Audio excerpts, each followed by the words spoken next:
Hi and welcome to this masterclass brought to you by Mindvalley. I don't know how you found us, but I know why you're here.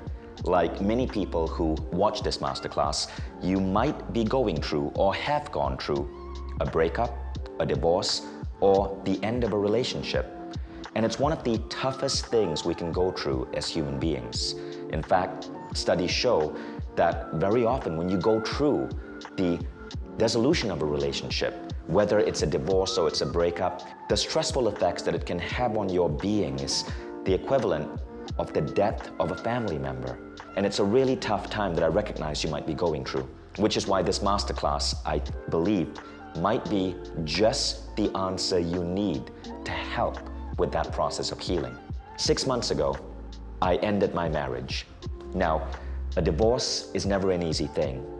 Me and Christina, my ex-wife, we were married for 16 years. We were in a relationship for 19 years. That's almost 2 decades, and we have 2 amazing kids. And the funny thing is, in the years before we were about to divorce, I guess both of us knew that something was off, but both of us were afraid to bring it up with each other. In our minds, we had been conditioned to believe that ending a relationship was going to seriously hurt our kids, that we were going to end up battling with each other, that lawyers would have to get involved. But the reality was quite different. When our relationship ended, when we sat down and had that difficult conversation, we decided to do it through a process called conscious uncoupling. We feared the reaction that our parents would have on this, the reaction that our children would have on this. And they were maybe upset or concerned for about a day. But when they saw how we went through this conscious uncoupling, we actually invited 50 friends over and had a celebration party. Everything shifted. They were able to see that we were going to carry on as human beings deeply connected to each other, just in a different label. And now it's been 6 months, and people still ask me, is everything okay? And the answer is things couldn't be better. We take holidays together with the kids. Our kids barely notice that their parents are divorced because they still have us both together. I cannot express to you how what I feared and what the reality was so different, because my fears were societal conditioning. But the reality, conscious uncoupling, was something so beautiful. I am still in awe and gratitude every single day that things ended this way for me. See, the average American, statistics show, is going to go through 3 relationships in their lifetime. So, like it or not, if you're going to go through 3 relationships in your lifetime, at least 2 of those, you're going to go through some sort of ending a relationship. Why buy the myth that this ending has to be painful and ugly and hurt you for years and years? What if these endings can be fully conscious? I've heard theories from different spiritual philosophers that say that when you end things in a conscious way, you give your soul, you give each other room to fully express yourself in the world. And I never realized the impact that this energy would have on stuff outside our relationships. But it was amazing to see how every aspect of our lives, from our health to our business, exploded and became better, healthier, and more fulfilling after this breakup. So Mindvalley, of which I'm the CEO, doubled in the last 6 months. Christina's career took off. She launched a new website, she's writing a book, she's going on tour, speaking across the world, and I'm so proud of her. And that brings me to Katherine Woodward Thomas, the woman who's changing the world's conversation on breakups and divorce. In this masterclass, Katherine is not just going to teach you how to uncouple in a beautiful, conscious way, but if you're someone who many years ago went through a breakup, know that some of the negative energies associated to that you may still be carrying with you. You are going to learn through conscious uncoupling how to heal that, even if it happened decades ago. Now, let me tell you about Katherine. Katherine Woodward Thomas is the author of 2 New York Times bestsellers. The first is called Calling in the One, which, as the name suggests, is about calling in the one. The second is on conscious uncoupling. Conscious uncoupling, as an idea, became massively popular in 2014 when Gwyneth Paltrow and Chris Martin went through their conscious uncoupling, and Gwyneth credited and spoke about the process. This has led to Katherine's books changing the conversation on breakup for millions of lives.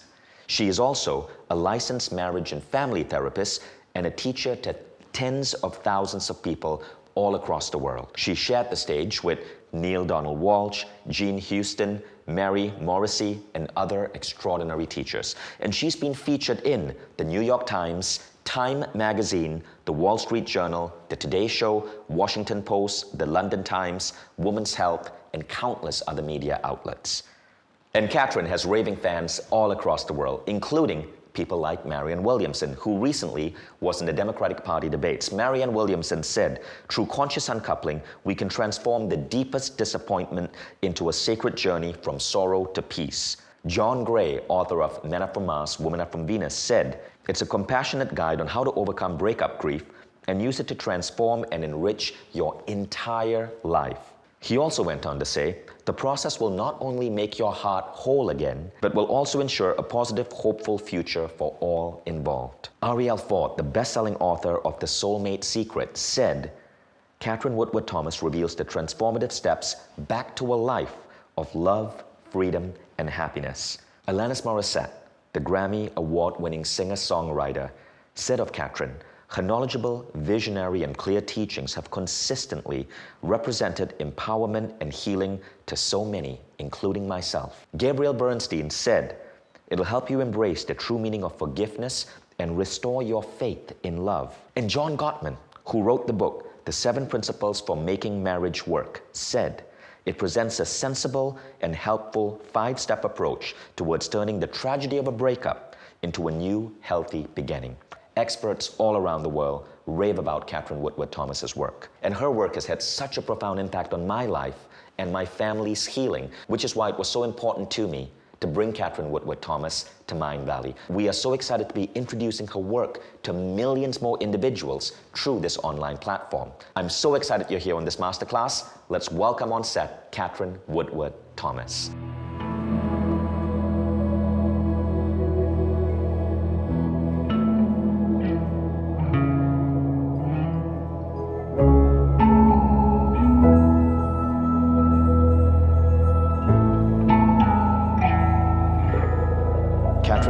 Welcome to Mindvalley. Thank you so much. It is so good to be with you.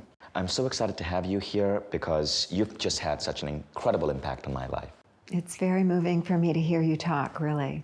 And I've introduced you in your story, but I know that there's much more to your story than what I was able to share. I'd love for you to share it in your words with the audience. Well, so I became a teacher really through my best-selling book, Calling in the One. And I wrote that book when I was in my 40s because I manifested a miracle after decades of really disturbing, unfulfilling, frustrating, disappointing patterns in love. So I created this miracle for myself. I married this wonderful man. I had my first child when I was 43. We bought our dream home. Then I wrote this book about it. Became a bestseller around the country and then around the world. And then 10 years into that marriage, my husband, as I call him affectionately, and I decided to divorce. Wait, say that word again, husband? My husband. My husband. Right. So we decided to get unmarried. And I had all of these students from all around the world, and it was kind of an existential crisis for me. I thought maybe I would lose my career. I think we're all inside of this idea that all of our relationships are meant to last forever. We're inside of the myth of happily ever after. And so I, like everyone, assumed that it would last forever. But the truth is that people change. And I really began to change quite a bit after I was married. It was like the foundation of that marriage allowed me to blossom, and I started to grow and develop myself in directions that weren't really that interesting to Mark. And so at one point, we just decided that really where we were most connected and most bonded was around our love for our daughter and our shared commitment to her. And we looked at each other and we realized that in some ways at that point, the marriage was actually holding us back. So we asked ourselves, did we still need to be married? I was terrified of divorce too. And particularly, my my parents divorced when I was very young, and in a very antagonistic, hostile way. They had custody fights over me. My father and mother were so much at odds that after a few years, my father just threw in the towel and gave up his parental rights entirely, which broke my heart as a young girl. And Mark had also had a similar experience where he lost connection with his mother. So we both had these really horrible experiences in our childhood. And so we just kind of looked at each other and said, well, is it possible to live happily even after? Like, could we actually align upon a shared intention to have our daughter have a happy childhood and create a happy post-divorce expanded family? And I'd never seen anyone do that before. And I had some doubts about it because, I mean, my breakups in the past had been just heart-wrenching. I broke up with one boyfriend and gained 50 pounds and then dreamt about him for decades afterwards. And then another boyfriend that I had for a time, when we broke up, I lost half the hair on my head from grief. I stopped eating or sleeping for a year, and I started smoking cigarettes again. So I was anticipating a lot more drama when we broke up. But inside of that shared commitment, we just started doing it differently. That's really intriguing because what I recognize that you're doing, and if you're watching, I want you to pay attention to this. I noticed that you questioned two big rules. The first rule is, and this is such credit to you and Mark, both of you as children saw your parents go through an ugly divorce. And you questioned that. You said, well, does it really have to be ugly? What if divorce can be fully conscious and healing? I want you to ask yourself that question as well, and just play with that possibility. Now, the second thing is, you question the idea of happily ever after. You, me, all of us are trained to believe that once you get into a relationship with someone, it has to be forever and ever and ever and ever and ever and ever and ever. And if in any case, if that relationship parts ways, we have somehow failed.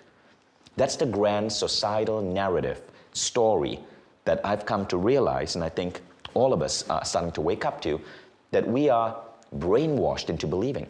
What if relationships could actually be part of our soul's journey to be with someone, to learn, to grow with that person?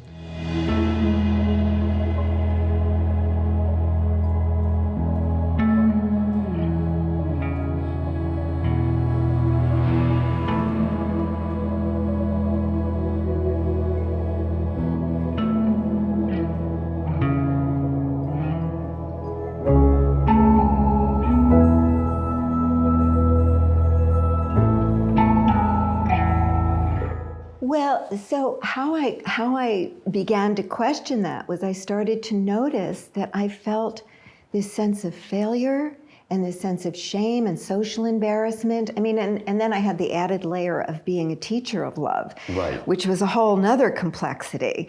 So I started to, at some point, ask myself, because I know that shame, when we feel shame is about violating other people's standards, external standards. Guilt is when we violate our own standards. But shame is a social construct. And so at some point I asked myself, whose standard am I holding myself accountable to? And I realized it was this happily ever after myth. So I got curious and I decided to research it. And I found out that it was constructed about 400 years ago, came out of Venice, Italy, at a time when half the children were dying before their 16th birthday, which basically meant that the lifespan was also less than 40 years of age. And, you know, inside of that kind of a context where all these children are dying from illnesses, it makes sense to begin to promote the idea that people would stay together forever because you'd give the children a better chance of survival. The other social thing that was happening at the time is that there was a very locked-in class structure. So if you were born in poverty, you were surely going to stay poor and die poor. And there was actually a law on the books that forbid a noble person to marry a commoner, which meant that there was no hope of ever getting out of it. And if you notice, happily ever after always ends with a commoner marrying a noble person and coming into great wealth.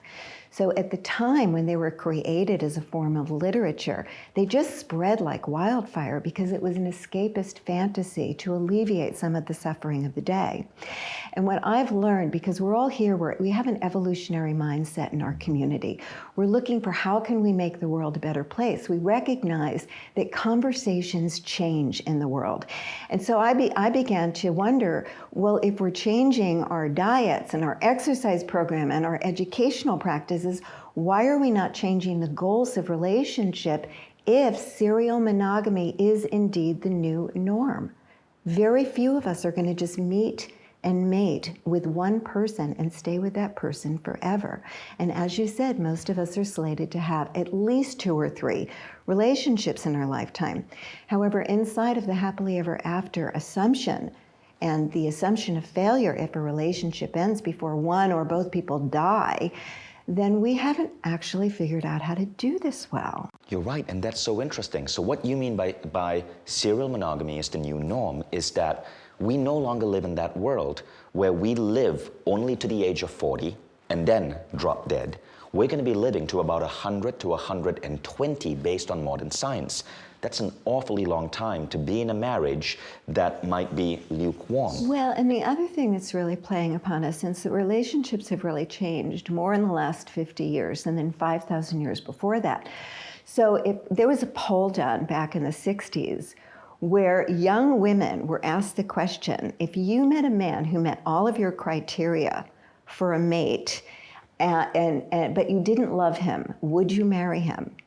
And over 75% said yes, they would. Wow.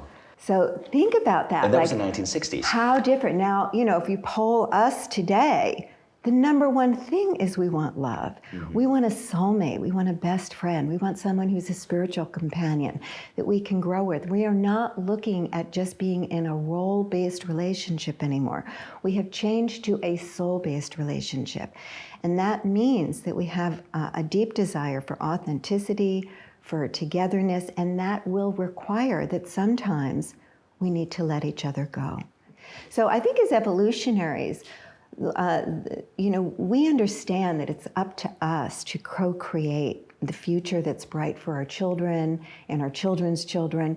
And so a lot of these things that are no longer serving us, we're deconstructing them and recreating them to be much kinder and more in alignment with the ethics of love.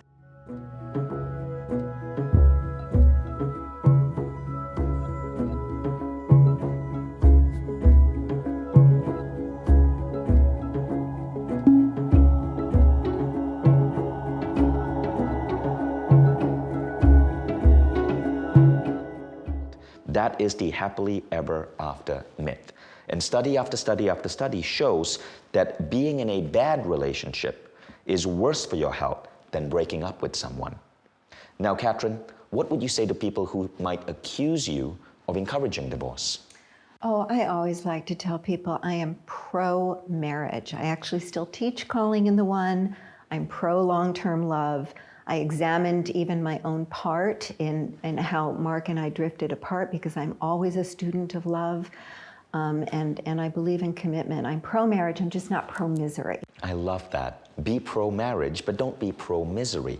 And, if we want to be realistic about it, not every marriage is going to last. And when it comes to that end where it's rocky, all we're saying is you don't have to end it in agony and pain because that will stay with you for a while. You can do it consciously. And you're going to get the tools on how to do it in this masterclass. I can just say that breakups are a crossroads, and many will go on to live a lesser life in the aftermath of a breakup. So conscious uncoupling, this conscious way of doing it, actually ensures that you and everyone involved are going to come out of this unscathed, undamaged, and even expanded in your capacity to love and be loved moving forward. And that brings us to the second thing, right? The second big lie. And just thinking about this will heal you in some way. And that is that it's okay to hate the person you once loved. Okay, so let me just explain to us. So we're looking at things from an evolutionary perspective. And one of the things that we have to recognize is that 1,000 years ago, if you wandered away from your tribe, you probably would die. So when we go through a breakup, we actually feel like we're going to die. It's like an evolutionary hybrid. And so what happens is the body and the brain go into high alert. And we're flooded with those hormones that would have us go to war. Nature has designed us to stay connected for this reason. And I'm convinced that our soulmate to soul hate phenomenon is nature's trick to keep us just as engaged with our former partner as we were when we were in love, because hate is not the opposite of love. Hate is just as engaged and invested in emotion as love is.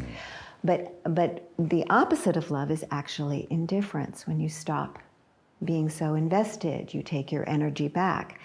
So that is something that in order for us to live congruent with our ethics of love, we are going to have to consciously effort to doing, because most of us would aspire to an amicable breakup, but many of us cannot actually do it because of what's happening in our brains and in our bodies. So we have to recognize that as people who are consciously evolving culture, that many of the things that we're feeling are kind of organic, but they're things that we have to massage and work with. So the reason we don't want to hate our former partner is that it will really dim down our chances for love moving forward. We don't want to be taking those negative emotions that are kind of festering within us into our next relationship. It will make the next relationship, going into that relationship damaged from the start. I always say that our next relationship will not begin when we meet our next partner, but with how we end with this one. Oh, that's so beautifully said. And it's crazy how so many of us came to believe that grand myth. What I learned from your work, from Conscious Uncoupling, was really the competition of kindness. When me and Christina split up, we would compete, not in a bad way, but compete with kindness. We would do everything we could to support the other person. As I was flying here to film this masterclass with you, I got stuck. All of a sudden, there was a parade in the city and I couldn't get an Uber. And I immediately called up Christina. And she had just come back from surgery. She was getting into the front door. She had just come back from a small little like medical procedure. And she immediately got in a car, drove to where I was, picked me up from the middle of the street, drove me to the airport and back, because I couldn't get an Uber. And she's the reason we are actually able to film today. And I remember getting out of that airport and rushing to meet my flight and just telling her, thank you. You totally saved my entire weekend. And she just smiled back. And that's what I mean by competition for kindness. And I want to thank you for introducing me to that idea, because I dread the thought of what it might be like if I had fallen for that societal myth and believed that we needed to blame and hate on each other after our divorce.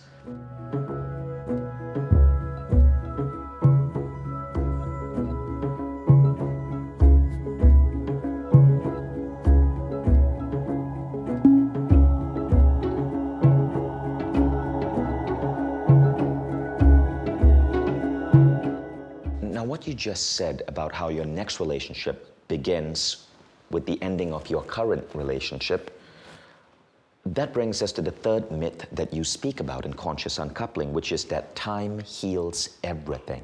Let's talk about that for a moment. Well, look, just imagine if you broke your leg. You wouldn't just kind of lie there and say, well, let me just let time heal my broken leg, because your leg would heal crooked. And you wouldn't really be able to run or walk the way you'd done before. The same with a broken heart. Broken hearts need a lot of tending to and a lot of care. Otherwise, they can heal a little bit too defended, moving forward, a little bit shut down and guarded.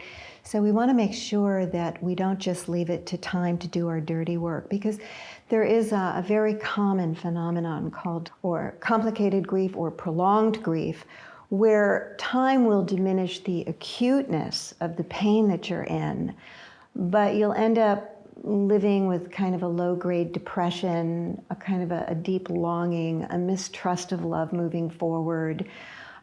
So it's a very common thing for people to have that experience. And this is a real thing. The Mayo Clinic writes about it on their website. It's very common, yeah. But what you're saying is that when we go through the right process, which is conscious uncoupling, we heal that. And I want to stress something else. So this is really important for everyone listening. After I went through conscious uncoupling, me and Christina went through it deliberately because we were going to go through a divorce that we had consciously decided upon. But what was interesting is, as you go through the conscious uncoupling process, and many of you are going to be enrolling in our 5-week conscious uncoupling program here on Mindvalley, you will find that this is not just for you if you are going through a divorce now or considering one. It is for you if you've gone through any form of breakup in the past. Because almost all of us go through breakups in a way where it hurts us and we carry some of that baggage and some of that emotional wounding and some of that grief with us into life. Katherine, I'd love for you to share, because we were talking about this before, Monique's story, about Monique and Larry. So Monique came to me just knotted up with anger towards her former husband, Larry, who she'd been with for 5 years. And they had a son together, Zachary, who was just maybe 2 at the time, and he had Down syndrome.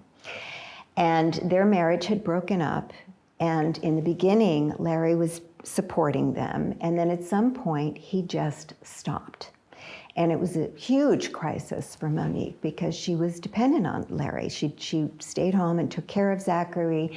She didn't work, and it was a big crisis. And of course, everybody in her community was mad at Larry. And even Larry's mother was mad at Larry. She stopped talking to Larry because he refused to send Monique any money. So, a lot of the things that people do to us in a breakup are justifiably, anger-provoking. And his behavior was difficult and bad, and nobody really understood where he was coming from. But when she was willing to do conscious uncoupling, one of the things we invite people to do is to take responsibility for your part. And so, on the surface, it looks like he's just being a bad guy. But Monique had a very hard upbringing. She actually was raised. She was born to a father who was a drug addict and a mother who was a prostitute. She has memories from when she was 2-year-old, standing in front of an open refrigerator looking for food because she was hungry, all by herself in the kitchen. So she had, when she went to take personal responsibility, she had the insight that in her whole life, no one had ever really been there for her. And people had let her down over and over and over again. And she carried that unhealed place into her relationship with Larry. So when they were first married, she quit her job. She refused to work. She just wanted him to take care of her. Like finally she could have someone just take care of her. But it was kind of a wounded story that was living in her, so it was insatiable. It wasn't like he did it for a time and then she got back on her feet. These wounds are kind of like bottomless pits in us. So in some way, she had kind of decided that Larry was her ticket for the rest of her life. And even after they were divorced, now they had this differently abled son, and she was going to take care of the son, and so he was going to, take care of her for the rest of her life. So he rebelled against that. And she saw that on some level he had been trying to tell her that. She remembered that even before Zachary was born, he used to say to her, please, please, Monique, go out and get a job. You're a competent woman, you're smart, you're powerful. Why are you just living off of me? But she wouldn't have any of it. So she realized in that moment that the cost to her and to Zachary really was her power in life and her calling and the potentials of her life. And so she decided to not live from that 2-year-old place anymore and to really rise into who she actually is. And so she began to work. And she created this amazing, since then, she's created this amazing entrepreneurial business as a life coach. She's very well known. She's very sought after. She writes blogs. People love her. She has a huge following. She makes a lot more money than Larry ever made. And They have a great relationship co-raising their son together. That's remarkable. And that's actually one of the principles you teach in the program. Yes, to reclaim your power in your life, you have to look at your part of things. And sometimes that's hard to do because we're so focused on the other person and what they're doing that was wrong, that they shouldn't have been doing, or they're misbehaving, they've hurt us in some way. I remember a quote from your work that talks about this. You said, even if your partner was wrong 97% of the time, you were wrong 3% of the time. You want to own that 3%. Well, that was eye-opening for me. I'll tell you why that matters, because until we look at our side of things, and very often it's covert, we didn't speak up, or we turned away from the red flags, or we ignored our deeper knowing, all of these or we were over-giving to try and prove our value to someone, all of these kind of covert ways that we throw ourselves under the bus. On some level, if our focus stays on the other person, we will feel intuitively that we cannot trust love moving forward because we have not grown past that. And we are likely to do that again with someone new. So even though it's just a small percentage sometimes, you can get your life out of that 3%. And you really want to be able to see what that is so that you know the amends to yourself moving forward, so that you can trust yourself to never ever make that mistake again. Oh, that's beautiful. I love that idea.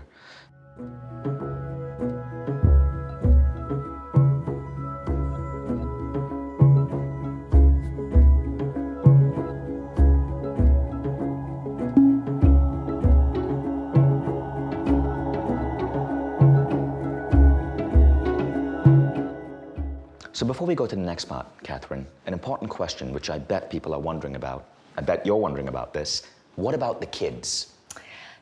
Great question. That's our fourth myth, is that divorce damages children. So studies actually show that what does do damage is hostility that's left festering and unresolved between both parents, either in a relationship or out of a relationship. And I think that we believed this myth that divorce damages children because so many divorces are hostile. And even if they're not overtly so, they're kind of cold wars where there's a lot of unresolved resentment between people that can be kind of festering in the field between us. And children are little energy sponges.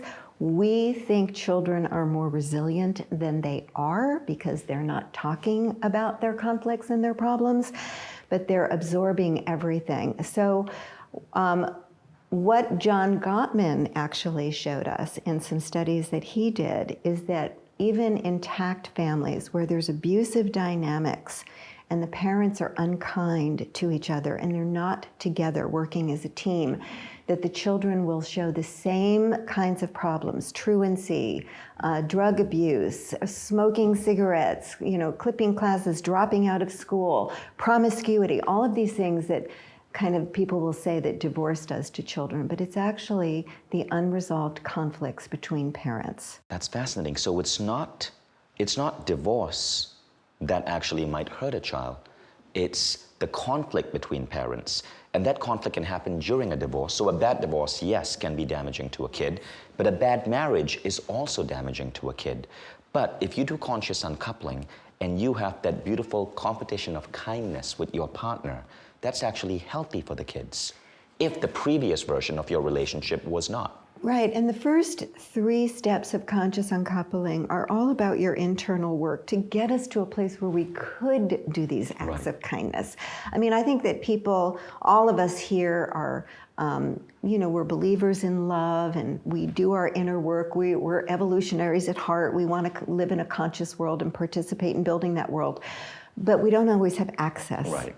So, it's important to tell people that these acts of kindness are step 4 of the process. And so we have to start where we are, which for some of us is heartbroken and angry and frightened and tempted to do things that are uncharacteristically mean-spirited and all of those things that are kind of normal when we're going through a breakup. And get ourselves to the point where we actually could behave in a way that's aligned with our ethics as opposed to our very overwhelming emotions. Wow. Now, what did it look like after your conscious uncoupling in terms of your relationship with your daughter? Well, as soon as she knew that she wasn't going to lose contact with either one of her parents, she was actually fine with it. She was kind of even excited that she was going to get to have 2 bedrooms, and That's so funny because that was the same experience with my 2 children. So because we did the conscious uncoupling, we didn't feel like we needed to we haven't even spoken about custody because that's not even a thing. So it's just such a beautiful thing. And I keep asking my children, because I guess deep down inside, I have that societally induced guilt a little bit. I'm like, hey, is this okay with you? And my son is almost, Dad, stop asking. Like, I'm totally cool with this. I want my 2nd bedroom. Yeah, isn't that great? Well, I think, because you're still a family. Yeah. And so you didn't leave the children emotionally homeless. Right. And I think, we have this idea that as long as we're not fighting overtly, that it's somehow okay to have 2 separate families and 2 separate homes that really coordinate on a minimal level with each other. Mm-hmm. But you have to understand that from a child's perspective, they're always in a state of loss, because when they're going to moms, then they're losing their family with dad. And when they're going to dads, they're kind of losing their family with mom. So we're still putting them in the middle. It's not just overt fighting that can harm children. It's the lack of cohesion. That's why conscious uncoupling, as much as possible, encourages the creation of a happily even after family, a happy post-divorce family, where you really have a sense of expanded family and we're operating cohesively. Happily even after.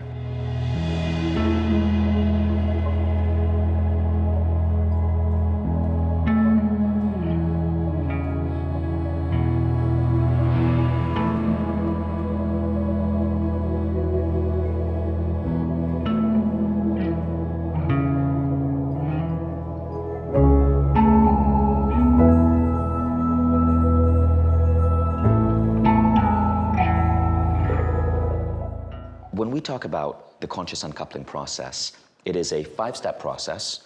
On the program that we've designed with Mindvalley, it happens through 5 weeks. So for those of you who are enrolling in the program, we cannot wait to take you through this 5-week journey with Katherine. And I know it's going to be incredible for you if you're doing it by yourself. And if you're doing it with your partner, it's going to be incredible for both of you. And in this masterclass, we won't have time to go deep into the 5 steps. So we are going to go deep, however, in one key idea, so that in addition to the myths that we have dashed, you're going to get some interesting systems you can apply immediately. But first, can you give a quick overview of the 5 steps? So step 1 is find emotional freedom, and that's where we start wherever you are. Whether you're in a place where you feel angry, you feel so bereft or hurt or depressed, we help you to get a handle on those very hot emotions that might actually tempt you to begin to behave in ways that are damaging to yourself, to your children, to other people. Because you have to remember that every choice you take, every action you take at this particular time, you're going to be living with the consequences for many years to come. So we want you being your best self in your power. And that means that we're going to actually teach you a process of how to transform your negative emotions into the fuel that you will need for positive change in your life. Step 2, reclaim your power in your life, is the step that we're going to explore more thoroughly today. And that has to do with being able to see clearly your part in things in a way that allows you to feel confident that you will never make these same mistakes again. Step 3, break the pattern and heal your heart. That's when we get down to the core beliefs that have played out in that relationship and caused you problems since you were too young to even remember. We're going to actually get to the core of those and graduate you from ever basing your adult relationships on the wounds of your past, so that you can actually feel confident you will graduate forever from any painful patterns you've struggled with in love. Step 4 is what we've been talking about a lot today, is becoming a love alchemist. It's awakening to yourself as a force of nature who has the power to recreate this relationship in a way that is wholesome and healthy for yourself and for others. That's even if you don't ever want to speak to your former partner again, because you don't want to be, thinking 5 years down the line, you're driving down the freeway and telling that person off in your mind. You want to be complete. You want to be at peace. You want to think of that person as a great teacher. Merritt Malloy once said that relationships that do not end peacefully do not end at all. So we want you to be consciously complete with that person. And then step 5, create your happy even after life. These have to do with these structures of how you're going to actually design your life moving forward in a way that creates well-being for yourself and for everyone involved in your relationship, extended community and family included. Now, what we're going to do is we're going to touch on a little bit of step 2, reclaim your power in your life, so that you get a practical tool you can walk home with, and you also get a sense of how powerful Katherine's work is. If you decide you want to go deeper, you can enroll in the full program here on Mindvalley with thousands of other students on our Mindvalley Quest learning platform, which is the highest performing learning platform in terms of student results in the world. But more on that later.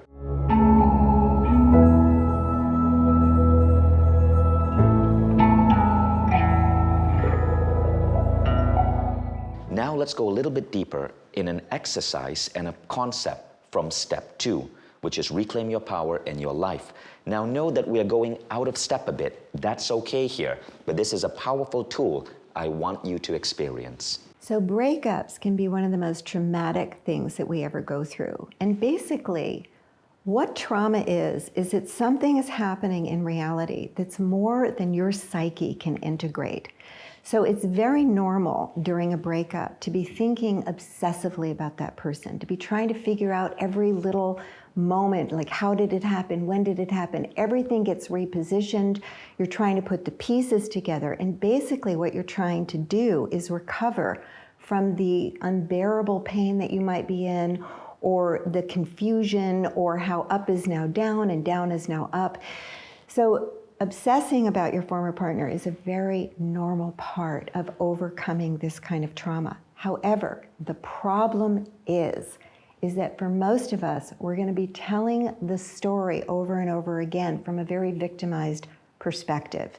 If things were unfair, if your partner was hurtful, if you experienced being lied to, if you feel like someone made a fool of you, all of these things are very hard to manage. And so our focus will go to the other person, and we will ruminate about how they should have done certain things or they shouldn't have done certain things.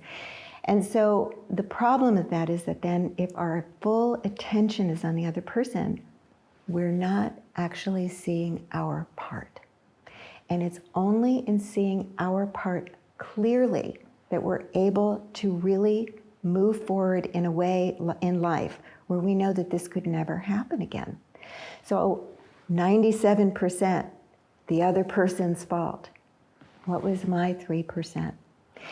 See, any kind of reflection that has to do with shaming someone or even shaming ourselves, because you might even be blaming yourself. You might be angry at yourself and basically kind of ruminating on what is wrong with me, how could I do something so stupidly?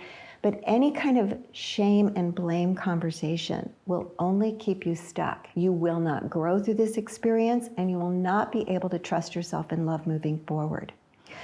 So the first thing that we want to do is have you recognize the resentments that you're struggling with. Now, most likely you resent your former partner, or maybe you resent yourself. And I know that all of us are conscious people. We want to move right to forgiveness. But when someone has really wronged you, and now you're suffering with the consequences of those mistakes that they made, you want to pause and take a moment and just acknowledge those feelings. So just take a moment even right now. Take out your journal. And you want to just notice where that lands in your body and just send love to that part of yourself. So I'm just going to give you a few minutes right now to just make this list of what you resent your former partner for, or maybe it's just that you resent yourself. But just take a moment to just write it out clearly. I resent so-and-so for, and then list what that person did to you.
Okay, so now just send love to that part of you. Just take a deep breath. And just let's give it, 97% was that other person's fault. But what we want to look at right now is I want to invite you to turn your attention to yourself, just like Monique did. Clearly someone else was wrong, but she got curious about her part. How might I have been showing up in a way that prompted the other person to behave badly? How might I have given someone permission to treat me badly? How might their bad behavior of me be mirroring my own bad behavior towards me? In what ways might I have given my power away to that person? What motivated me to do that? So just take some time right now to reflect on the very often covert ways that you might have actually co-created this situation. You might have skipped over your own knowing. You might have had your first attention on the other person and always caretaking their feelings and their needs and abandoning your own, minimizing your own. Maybe you ignored the red flags because you wanted it to be one way and you just were refusing to hear the information that was coming to you. Just noticing your part, how you actually almost set the other person up to wound you in ways that actually you've been wounded before in life. So I'm just going to give you a few moments now to really self-reflect, to see if you can see that 3% clearly. And I want to give you one tip. Make sure that you're looking at the behavioral aspect and not just the feeling. So for example, you might say, well, I always think that I'm alone and no one's going to be there for me. And then of course he wasn't. That's more like a feeling based. You want to look for the actual way that you showed up. In other words, well, I always just assume that no one will ever be there for me. So I never really tell anyone what I need from them. I never let anyone really find their way into my world. I'm rarely vulnerable. I pretend I have it all together. And then of course they don't show up for me. Right? So look for that behavior that you've been engaged in that would make up your 3%. So just write down, my 3% of this dynamic is, and just write as many answers as come to you in that. So I'm going to give you a few moments to do that now.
Okay, welcome back.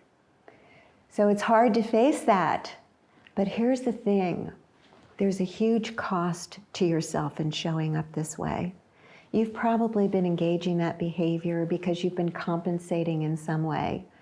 If you don't feel worthy of love, maybe you've overgiven your love to someone, and your response to not being loved by someone is to love twice as much. So you'll probably likely see certain things that are going on a deeper level that have been causing you to show up in these ways that are compensating for something. We're going to get to that in the next step of conscious uncoupling. For right now, what I want you to see is the cost to yourself in showing up this way, and to make an amends to yourself moving forward.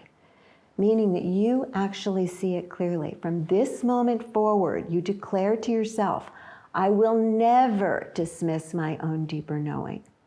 From this moment forward, I will always ask the questions that I need to ask in order to feel safe. From this moment forward, I will always make sure that giving is reciprocal and that it's not just me doing all the giving. From this moment forward, I will trust my deeper knowing, and I will act on my knowing immediately. So just take a moment now to think, what's the amends that you can make to yourself that will begin to restore your ability to trust yourself moving forward? See, a lot of times in a breakup, we'll say, I don't really trust men anymore, or I don't really trust women anymore. I don't trust love anymore. But really what you're saying is, I don't trust myself anymore. So this amends is about restoring your ability to trust yourself. What action can you take from this moment on that will let you know that you are a different person, that this could never happen again? So just take a moment right now to write that down in your journal. The amends to myself that I am making from this moment forward is. I'm just going to give you a few moments to think about that and write that down.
Beautiful work. So now I want to encourage you to actually put into action immediately that amends. So whether that be with your coworkers, your friends, your boss, whoever you need to set a boundary with or speak up to, or just immediately put that into action so that you begin to build credibility and trust with yourself that this breakdown in relationship could never happen again moving forward, because you are now a person who shows up in integrity with the truth of who you are. Katherine, thank you. What you just experienced was a tiny slice, an extremely tiny slice of the week 2 process, which is on reclaiming your power. So let's do a quick recap of what we've covered so far. The first thing is, we examined 4 belief systems that modern society has programmed us to believe, but that we argue should not exist. And these belief systems, when you open your eyes to the idea that they may actually be bold lies that were inherited generation from generation, when you wake up to these 4 beliefs, you find that you can approach the ending of a relationship in a far healthier, more conscious way. The first false belief is the happily ever after myth, that every relationship is meant to last forever and that you should feel guilt or shame should that relationship end. The second big false belief is that it is okay to hate the person you once loved, to go from soulmate to soul hate, that blaming your partner is the way to complete things somehow, and that you must find flaws with your partner. The third belief that we encourage, that we discard collectively as a society, is that time will heal everything. It's not true. You need to take some action to heal and to recover and to complete any wounding from your past broken relationships that you might still be carrying with you. The final belief, and this is a big one, is that divorce is bad for kids. It is not. A bad marriage is bad for kids. A bad divorce is bad for kids. When you consciously uncouple, and the key word here being consciously, it can be healthier for the children than the alternative, which is being part of a bad relationship. Those are 4 beliefs that we have attempted to eliminate and end in this masterclass. I would encourage you to think and meditate on these beliefs. Now, if this is a lot, don't worry, because when you go deeper in the program, we go deep into these beliefs and you get exercises and tools to completely heal yourself of these beliefs, plus several other beliefs that are programmed in us from the time we are little children about relationships that actually can lead to dysfunction as an adult. And now we went into a 3-step process of journaling to help you reclaim your power.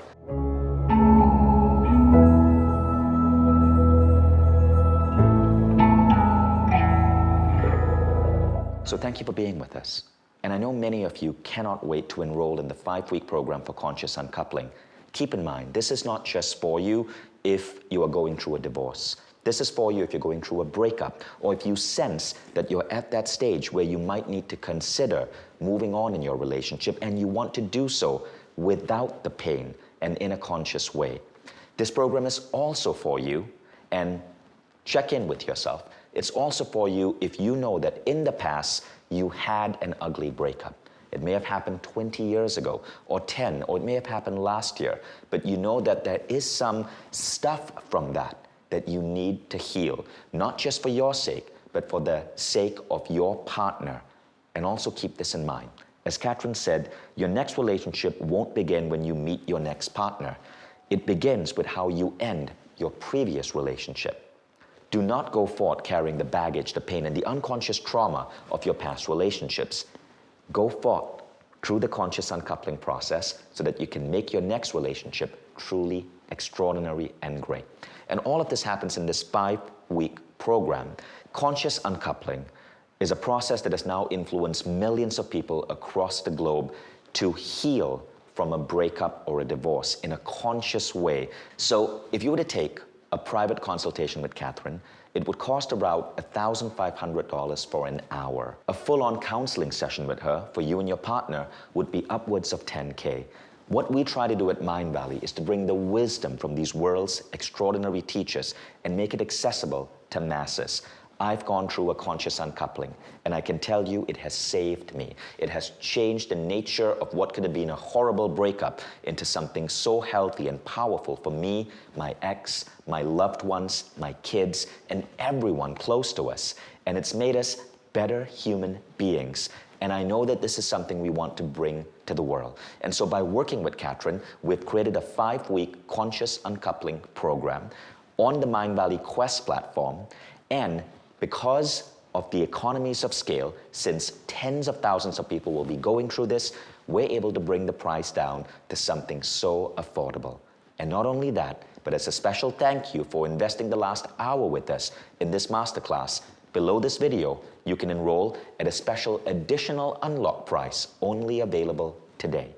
So right now you have 2 options. You can choose to leave with what you've learned here, or you can choose to go deeper and complete that entire process. I can tell you that there is an incredible power, there's an incredible new you waiting for you at the end of this 5 weeks. And not only is this going to be transformative and healing for you, but it's going to be transformative and healing for everyone in your life who was connected to you because of your relationship, from friends to family to parents to kids. And it'll graduate you from any painful patterns you've struggled with. Katherine, how would you describe this 5-week program? I think that for any of you who care about having love in your lives, who are committed to a future of health and happiness no matter what has happened to you in the past, who want to graduate from any painful, toxic dynamics that you've seen relationally and awaken to your power to create health and happiness in love, that conscious uncoupling is actually the way to go, that can complete any former dynamics that you've struggled with in love and open you up to deep happiness that you so desire and deserve to have. So let me give you an idea of what this program involves. Firstly, 5 steps over 5 weeks. Every day, each week, you go deep into one of these steps.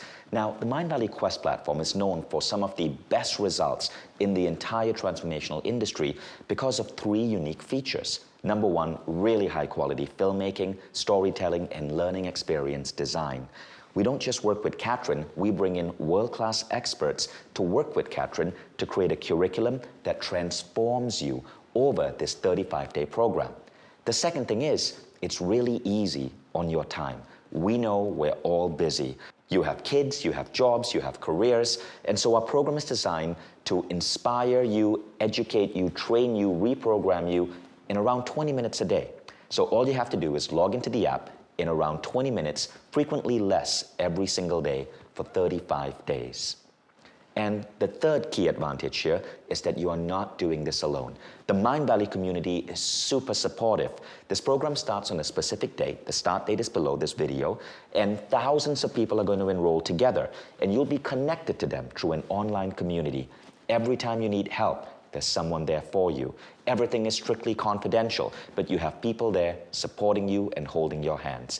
In addition, we have trained facilitators and coaches embedded in this community. So you're not just learning passively, you get to engage, to communicate, to talk. Our communities are so rich with deep friendships and connection that we are starting to see Mindvalley meetups happen all across the world from people who form these deep connections within the community.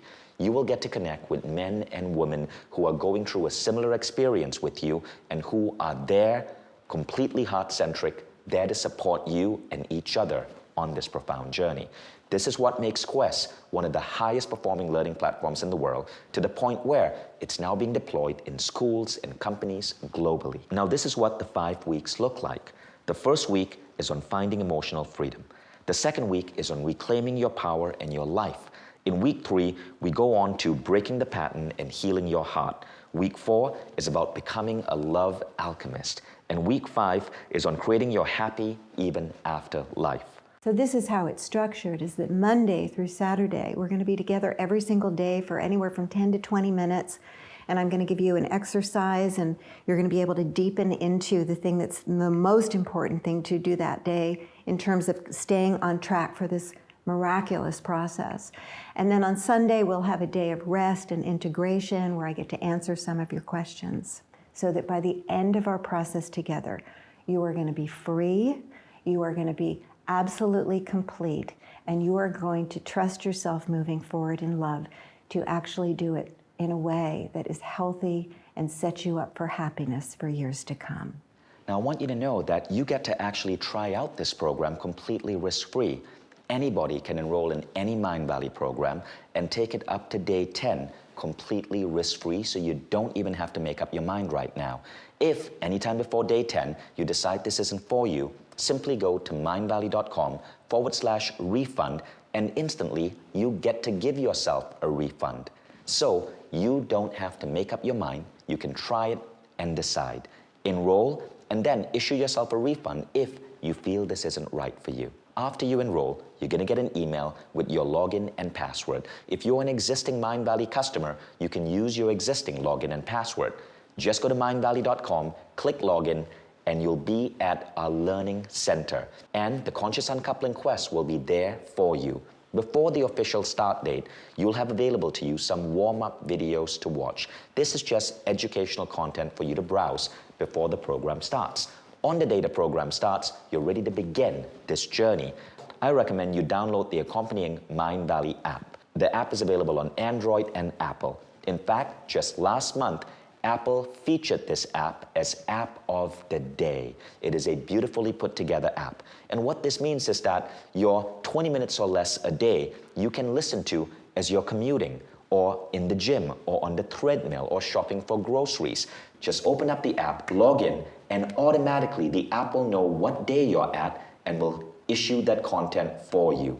Now, after you finish the program, all the content, all the recordings are there for you permanently. So if you miss a lesson, there's no issue, you can always go back. Directly from the app, you can also access the community and interact with other students. And if you have any questions, there are facilitators, real-world people ready to help you. That is one of the most beautiful things about this. Now, in addition to all of this, we have several unique bonuses for this particular program. The first bonus is we are staffing our community with trained facilitators who can help you on this journey. So you have direct access to trained conscious uncoupling experts who are there to help support you in the community. Second, you're going to get bonus meditations. Even after this program, you'll have access to these meditations to listen to whenever you need them. Katherine, what can you say about these meditations? Oh, the meditations will drop you right into your heart. They're very comforting.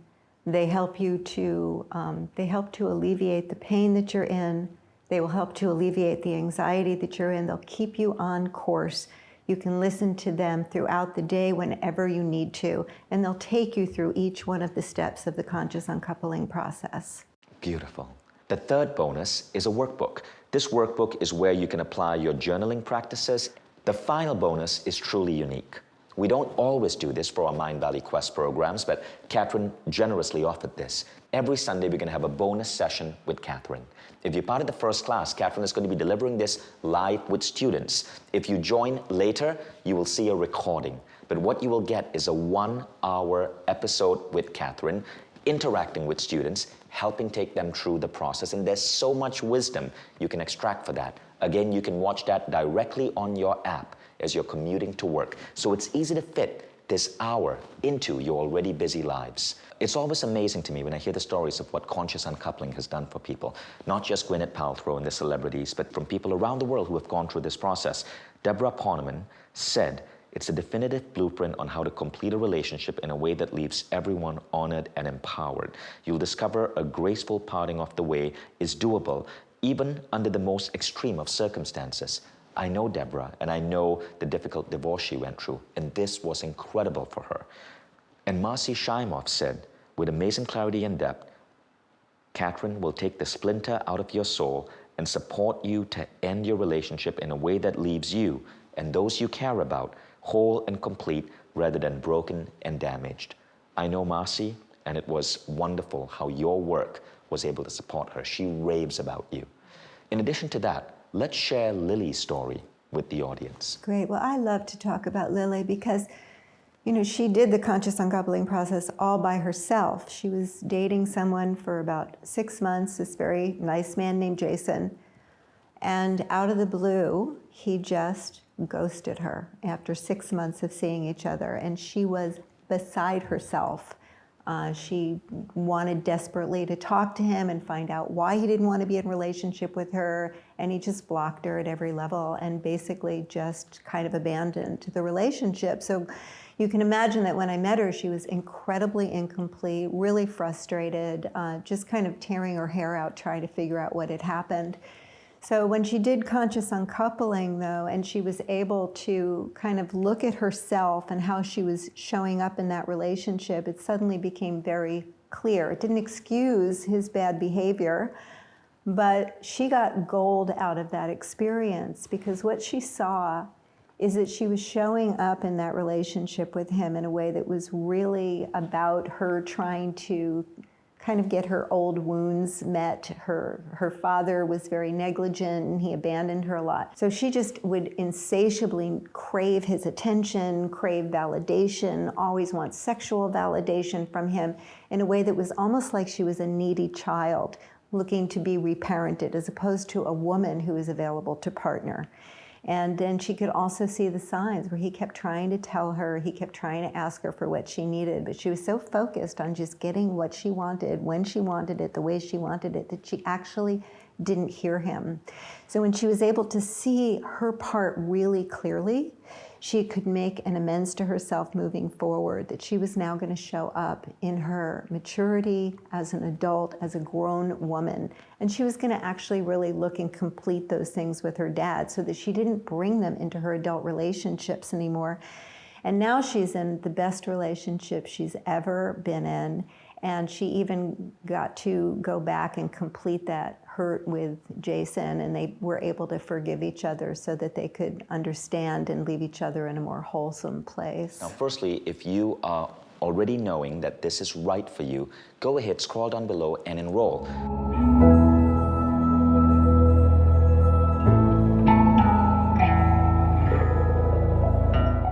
And what I want to do right now, Katherine, is answer some frequently asked questions. Now, the first and most common question we get is, do I need to do this with my partner? Absolutely not. I'd say that most of the people who do it are people who are just coming in as an individual. Sometimes people don't even ever want to speak to that person again, which, you know, if someone behaves really badly is understandable. We don't have an agenda that you need to be friends. We don't have an agenda that you need to stay connected. We certainly don't have an agenda that you need to do it as a couple, but if you do it as an uncoupling couple, we have certain instructions for you that we've created just for you. So we give you guidance on how best to do that. But truthfully, the majority of people who come into the program are single and are just struggling with a hurting heart. I see. Now, the second question is this relevant if I don't have children or if I'm not married? Absolutely, and as a matter of fact, in many ways, I'd say it's if you want to be in a couple, a happy, healthy relationship, I would say that it's kind of mandatory, because you want to be able to turn your breakup into, which is really the worst thing for many people that's ever happened to them, but you want to be able to turn it into the best thing that's ever happened, and that's always going to have to do with wisdom gained and lessons learned that you can now pay forward into your next relationship. You don't want to take unfinished business from a past partner into your new relationship, because you will sabotage that relationship. You want to go into your next relationship clear, wise, having healed that wound, and having been, you know, all the more capable of loving because of it. Next question is, I got divorced over 5 years ago. Will this still help? It is never too late to have a conscious uncoupling. I've had people come in and do the process, you know, decades after. And you don't need your other partner there. You do not need that person there. It's a personal process. It's a very personal process, but I will say that I've met people who many years after a bad breakup had not even had so much as a date. And very often we've been able to trace it back to their heart. They thought the time could heal everything, and they thought that eventually they'd get to a place, you know, where they would find love again, and they just didn't, and they didn't know why it wasn't happening until they did conscious uncoupling, and then they kind of saw all of the covert ways they had shut down, that they were guarded, that they were pushing people away even though they desperately wanted love. So I encourage people to come at any time to conscious uncoupling so that you can actually be free to open your heart and have love in your life. It's too big a cost to pay to never let anyone close to you again because you've been hurt in the past. And anyone who's gone through a broken heart knows that they never want that to happen again. So conscious uncoupling will actually have you be able to heal that wound in a way that has you feel safe to open your heart up to another person again. Beautifully said. Now, what if, this is the question we got. The question is, what if I'm hoping to get back with my partner? Oh, that's a great question. You know, a lot of people do end up recoupling after doing conscious uncoupling, because one of the things that the program does, and this is why I can so clearly say that you will have an experience where you can trust yourself moving forward to do this differently, is that I'm teaching you almost inadvertently, as I'm taking you through the healing process, some core skills that are necessary for healthy relationships. So, you know, like the self-soothing that happens in the first week, or the ability to take personal responsibility in the second week or the third week, where we look at your core wounds and how that's been playing out in relationships and how you become conscious of that in such a way that you don't do that anymore. All of these things create good relationships. So very often people will end up recoupling. However, what I suggest is that you come in without an agenda, that you really come in to complete the dynamic of that relationship. Because if you do end up recoupling, it's going to be a different relationship with that person. So just keep your focus on yourself and on doing the process and let go of the outcome. Next question is, what if I'm in a relationship and I'm just thinking of leaving? I think it's very smart of people to come in to do conscious uncoupling as preventative medicine. How can I make sure that this is going to go well so that our family stays intact, or so that I don't devastate the other person? And you're going to get some really good tools about how to keep things on track, to do this in a mindful, kind, and respectful way. And finally, how is the online program different from, say, reading the book? Well, the online program is just not to be compared. I mean, the opportunity to be with other people, to hear the sound of my voice, to see me with you every day on demand, and also to be supported by the experts, the conscious uncoupling experts who are there. It's going to be a completely different experience and will expedite your healing. I always recommend doing it in community. It's a form of personal healing as well as group therapy. Yeah. And it's powerful how this process can so transform your life. So I'm so glad you came into our lives, Katherine. Thank you. Thank you. And thank you guys for joining in. And for those of you who are enrolling in the program, I cannot wait to see you. Katherine can't wait to see you. And I know this is going to be an amazing journey for you. So scroll down below, click enroll, and we'll see you on the next page with full instructions on how to get started with the Conscious Uncoupling Program. And remember, as a thank you for investing the last hour with us on this masterclass, you've unlocked a special price, so don't close this page. Scroll down below. The enroll button is there with your special unlock price. Thank you all for being part of the Mindvalley community. So delighted that you could join us today, and I know we'll be seeing you again pretty soon.